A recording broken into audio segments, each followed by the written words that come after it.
They wanted to denaturalize people. I don't know what you thought that meant. I don't know what you thought that meant. That meant whether you was here legally or illegally, if you brown or black, they want you out. They ain't coming wholesale after Europeans that have overstayed their visas. They don't care about that. Right. There's thousands of them. They don't care. They want these brown and black people out of here. They want the Haitians, the Cubans, the Venezuelans, the Nicaraguans, all the protected parties. They want them out. They don't care. And so the bottom line is, the cruelty is the point. The method and means they're going about it is the point, and it's to tear down the government systems we have in place and to be unaccountable to it. Because he said he wanted to be a dictator. And you got folks who, Christian folks, and I wish more, and maybe there are, and I just don't see them because I'm not part of that community. I wish more Jewish people would be as vocal as you, but everybody ain't, maybe everybody don't have the courage like you do to just flat out call it out and just say, no, this ain't the God that I serve, and this isn't the verses that we live by, and you shouldn't use Judaism as a weapon against students or use Judaism as to oppress women.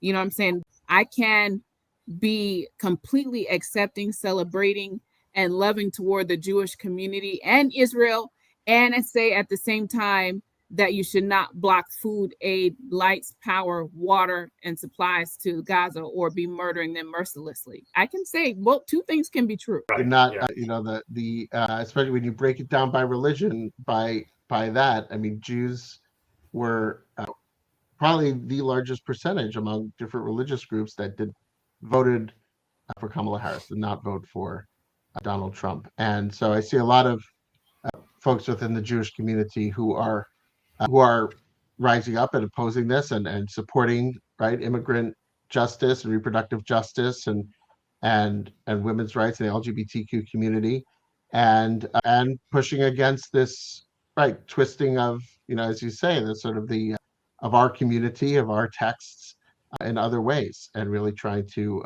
fight back against this because because of our scripture, because of our history, we're deeply embedded in these issues of individual rights, of liberty, of immigration, and of inclusivity, and again, as our texts teach, to affirm and to raise up. And so, I see it happening within our Jewish community. It's very scary because you can just see where this is going. So, and that's where we need to find these places where we can come together across communities, across faiths, across communities to stand together against this.